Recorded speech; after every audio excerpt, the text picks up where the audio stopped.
Përshëndetje nxënës. Tema mësimore që kemi për sot është përzgjedhja natyrore.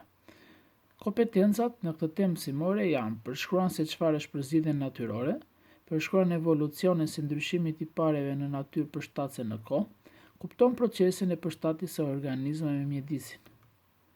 Çfarë është përzgjedhja natyrore?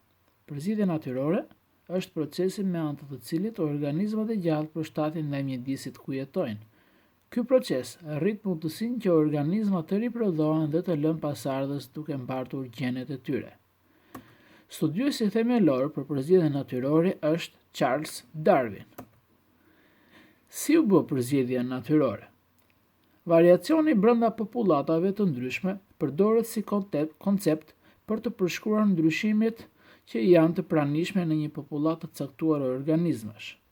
Ne, për përzgjedhje natyrore, mund të marrim shembuj nga më të ndryshëm. Një ndër to do të ishte lloji i fluturës Biston betularia. Kjo flutur, pikërisht, arrin dhe jeton në rajonin britanik, në Angli. Dy variacionet e fluturës Biston betularia do të ishte flutura me krah të bardhë dhe flutura me krah të zezë. Zakonisht, në këtë mjedis, fluturat të cilat ishin më parë janë fluturat me krah të bardhë, por duke qenë se në këtë popullat të organizmash ndodhi një mutacion, lindur fluturat me krah të zeza. Këto të fundit bëheshin shumë lehtë të identifikueshme nga grabitjarët dhe reduktuan masivisht popullatën e tyre. Por ç'ndodhi? Rreth vitit 1900, kur ndodhi procesi i revolucionit industrial, fluturat me krah të zeza fituan përparësinë e tyre. Për shkak të ndotjes tepër të lartë të mjedisit, këto flutura kamufloheshin më lehtë në mjedis, duke u reduktuar flutura me krah të bardha. Kjo do të ishte një ndër shembujt kryesor të përzgjedhjes natyrore ndaj mjedisit ku jetojnë. Shembulli ishte procesi i revolucionit industrial për fluturën Biston betularia. Format mutante do të ishin forma lloje organizmash të cilat të fundit mund të jetojnë në mjedis ose të përzgjidhen prej mjedisit ku jetojnë. Shembullin në tabel ne kemi se disa lloje formash mutante, të cilat janë në ngjyrë të gjelbërt ose jeshile, përzgjidhen me lehtë nga kandra ngrënësit ose insekt ngrënësit. Lënia e shumë pasardhësve. Shembull këtu ne do të mund të marrim peshqit. Peshqit janë organizma të cilët jetojnë në mjedise ujore. Një ndër to është salmoni, i cili migron prej oqeanit paqësor drejt lumenjve për të lëshuar vezë me qëllim fekundimin e tyre.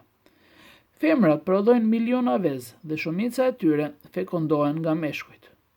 Megjithatë, pavarësisht numrit të lartë të vezëve, numri i salmonëve në popullat mbetet pak a shumë i njëjtë. Kjo vjen si rezultat se shumë prej vezëve ose individëve të vegjël mund të shërbejnë si burim ushqimor për gjallësa të tjera ose gjallësa të njëjtit lloj. Konkurenca për burim jetese. Shembullin e cila ne kemi marrë në figurë do të ishin zojt, të cilët këta do të mund të ushqeheshin, por duke patur një konkurrencë e cila është midis tyre, është një burim jetese. Kjo bën të mundur luftën për mbijetesë. Konkurenca është më e ashpër mes individëve të njëjtit lloj, duke qenë se ata kanë tipare përshtatëse pak a shumë të ngjashme midis tyre. Riprodhimi tek organizmat me tipare të tilla që u mundësojnë atyre përshtatjen ndaj mjedisit, ka më shumë gjasa që të mbijetojnë dhe të lënë pasardhës. Në të kundërt, ata individ që nuk kanë tipare me natyrë përshtatëse mund të humbasin luftën gjatë konkurimit të ashpër për të mbijetuar. Forma e përzgjedhjes natyrore. Kur mjedisi nuk ndryshon, atëherë përzgjedhja e ruan të pandryshuar numrin e individëve në popullat. Ata nuk e ndryshojnë aq shumë njëri tjetrin, pasi shumica e tyre mund të kenë tipare përshtatëse. Këta individ mbijetojnë, riprodhohen e lën pasardhës dhe në mënyrë që të arrijnë dhe të trashëgojnë gjenet e tyre drejt brezave pasardhës. Përzgjedhja është mekanizmi me anë të të cilit ndodh procesi evolutiv. Ky mekanizëm evolutiv u propozua për herë të parë nga Charles Darwin.